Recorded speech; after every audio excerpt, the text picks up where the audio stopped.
इस मूवी में हमें दिखाया गया है कि कैसे एक 19 साल के लड़के को अपनी ही सौतेली माँ से प्यार हो जाता है। दरअसल इस लड़के की माँ के मरने के बाद इसका बाप एक जवान लड़की से शादी कर लेता है। घर में तो बाप बेटे दोनों इस लड़की के दीवाने थे ही, लेकिन बाहर भी इस लड़की के बहुत से लोग दीवाने बन गए थे। कहानी की शुरुआत में हम फोस्को नाम के आदमी को देखते हैं, जिसने ऐना नाम की एक जवान लड़की से शादी कर ली है। ऐना की एक 5 साल की बेटी है। ऐना के पति के मरने के कारण ऐना ने दूसरी शादी कर ली और फोस्को की बीवी भी कुछ साल पहले गुजर गई थी। घर आने के बाद फोस्को सभी लोगों को शादी की खुशी में एक पार्टी देता है, जहाँ पर परिवार के और शहर के बहुत सारे लोग आए थे। अब फोस्को ने एक जवान और खूबसूरत लड़की से शादी की थी, इसलिए सभी लोग ऐना के बारे में तरह तरह की बातें कर रहे थे कि ऐना फोस्को को बिस्तर पर मजा ही दिला देगी। यहीं पर हम फोस्को के बेटे लिवियो को देखते हैं, जो कि काफी अच्छा दिखता था। ऐना भी उसे देखती है, लेकिन साथ ही लिवियो को थोड़ा बुरा भी लग रहा होता है कि उसका बाप बूढ़ा हो गया है और उसने एक जवान लड़की से शादी कर ली। इसके बाद रात को फोस्को ऐना का गेम बजाने ही वाला था,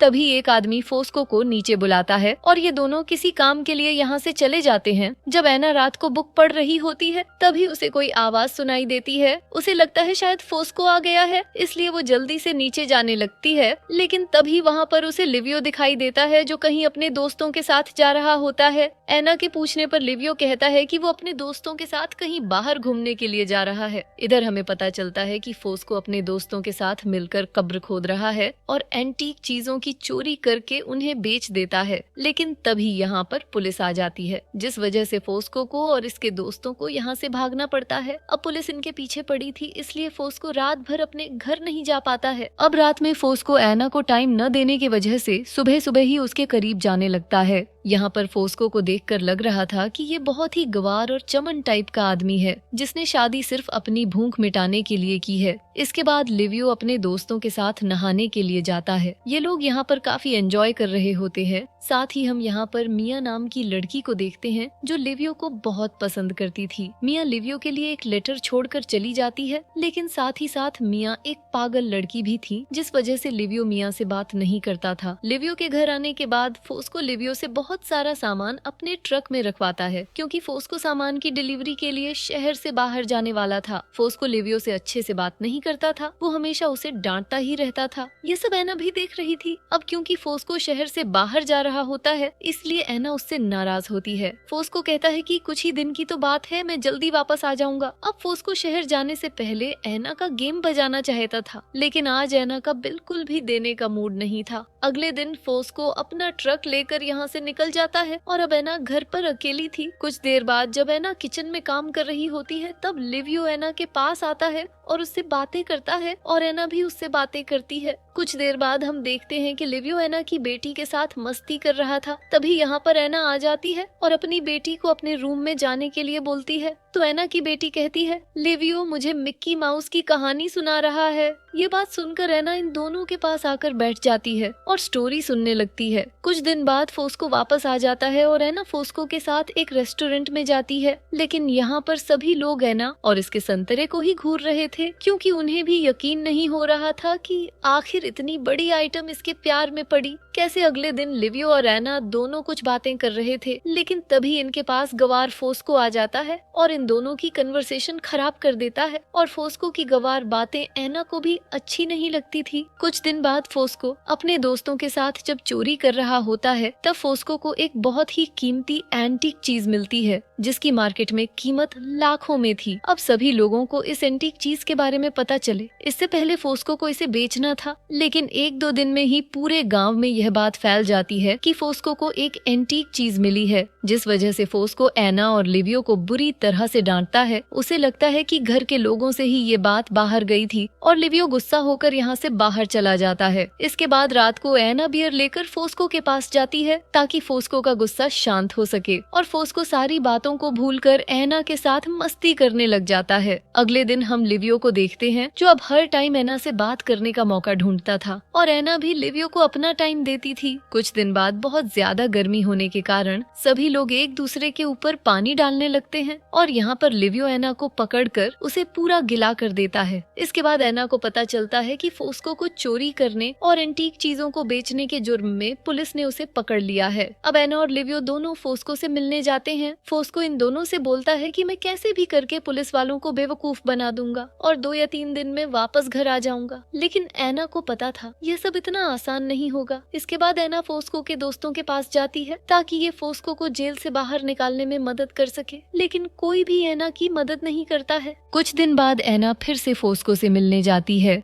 यहाँ पर फोस्को एना के उदास चेहरे को देखकर गुस्सा हो जाता है और बोलता है कि मुझसे मिलने आओ तो मुस्कुराया करो और छोटे कपड़े पहनकर आया करो ताकि रात को मैं तुम्हारे सपने देखकर खुद को शांत कर सकूं। फोस्को की गवार बातें सुनकर एना रोने लग जाती है, लेकिन फोस्को को एना के आंसुओं से कोई मतलब नहीं था। अगले दिन लिवियो अपनी आंख साफ कर रहा था, तभी एना यहाँ पर आती है और पूछती है तुम्हें क्या हुआ है, तो लिवियो बताता है मेरी आंख में कुछ चला गया है। तो एना लिवियो के पास आती है और लिवियो की आंखों को साफ करने लगती है, लेकिन अब लिवियो खुद को कंट्रोल नहीं कर पाता है और एना को किस करने लगता है। इससे एना भी खुद को रोक नहीं पाती और वो भी उसे किस करने लगती है, लेकिन तभी वो लिवियो से दूर हट जाती है और बाहर आ जाती है। अब रात को जब ये दोनों सो रहे थे तो इन दोनों को एक दूसरे की बहुत याद आ रही थी और एना भी लिवियो के लिए तड़प रही थी। तभी एना के पास लिवियो आता है, लेकिन एना गेट नहीं खोलती है और खुद को शांत करके सो जाती है। जब एना सुबह उठती है और दरवाजा खोलती है तो देखती है कि लिवियो वहीं पर सो रहा है, इसलिए एना उसे जगाती है। लेकिन फिर से लिवियो एना के पास जाने की कोशिश करता है। अब अगले दिन फिर से लिवियो यही करता है, लेकिन एना वहाँ से चली जाती है। इसके बाद रात को एना लिवियो को अपनी बुआ फर्नांडा के घर जाने के लिए बोलती है और जब तक फोस्को नहीं आ जाता है लिवियो को वहीं पर रहने के लिए बोलती है। एना की बात सुनकर लिवियो अपने दोस्तों के साथ मस्ती करने के लिए निकल जाता है और अपने दोस्तों के साथ लिवियो बहुत ज्यादा ही दारू पी लेता है और फिर से अपने घर आ जाता है, लेकिन घर का गेट अंदर से लॉक था, जिस वजह से लिवियो खिड़की के पास जाता है और अपने सर से कांच तोड़कर अंदर आ जाता है। इसके बाद एना जल्दी से लिवियो के पास आती है और लिवियो एक ही बात बोल रहा था कि मैं फर्नांडा के घर चला जाऊंगा। और अब एक बार फिर से लिवियो एना के करीब आने की कोशिश करता है, लेकिन एना के बार बार मना करने पर लिवियो गुस्सा होकर उसे छोड़ देता है। लेकिन अब एना भी कहीं न कहीं लिवियो को पसंद करने लगी थी और वो उसके करीब जाना चाहती थी, इसलिए अब एना खुद से ही लिवियो को सेड्यूस करने लगती है। इस वजह से लिवियो की तो निकल ही पड़ती है और अब ये दोनों पूरी रात एक दूसरे के मजे लेते हैं, क्योंकि जब तक फोस्को नहीं आ जाता तब तक एना भी खुद को शांत करना चाहती थी। अगले दिन जब एना किचन में काम कर रही थी तब लिवियो फिर से एना को पकड़ लेता है और अब यह दोनों एक दूसरे से प्यार भी करने लगे थे। तभी इनको किसी की आवाज सुनाई देती है और जब लिवियो स्टोर रूम में देखता है तो यहाँ पर मिया छुपी हुई थी और लिवियो समझ जाता है कि मिया ने पूरा कार्यक्रम देख लिया है।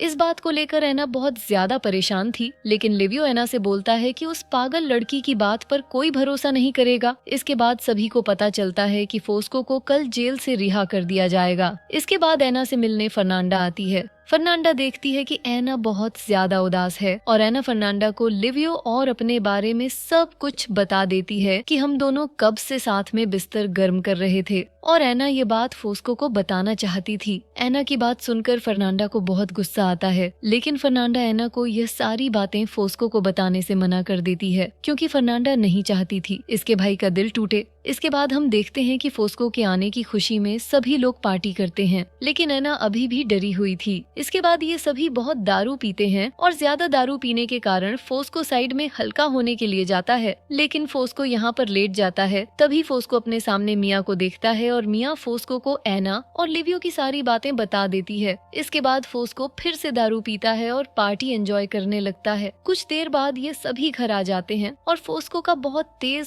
सर दर्द हो रहा था। फोस्को को एना और लिवियो के बारे पता होने के बाद भी फोस्को दोनों से बहुत अच्छे से बात कर रहा था। शायद फोस्को पुरानी बातों को भुलाकर अपनी बची हुई जिंदगी को अच्छे से जीना चाहता था और यह बात लिवियो भी अब समझ चुका था। कुछ दिन बाद हम देखते हैं कि लिवियो ने सेंटीना नाम की लड़की से शादी कर ली थी। इसके बाद जब यह सभी डिनर कर रहे थे तब एना लिवियो को बार बार देख रही थी, यानी एना अभी भी लिवियो से प्यार करती थी और फोस्को एना की सारी हरकतों को देखकर भी चुप था। इसके बाद एक फैमिली फोटो ली जाती है और यह मूवी यहीं पर खत्म हो जाती। अगर आपको वीडियो अच्छी लगी हो तो प्लीज वीडियो को लाइक और चैनल को सब्सक्राइब करें। मैं मिलती हूँ आपसे अगली ऐसी ही वीडियो में।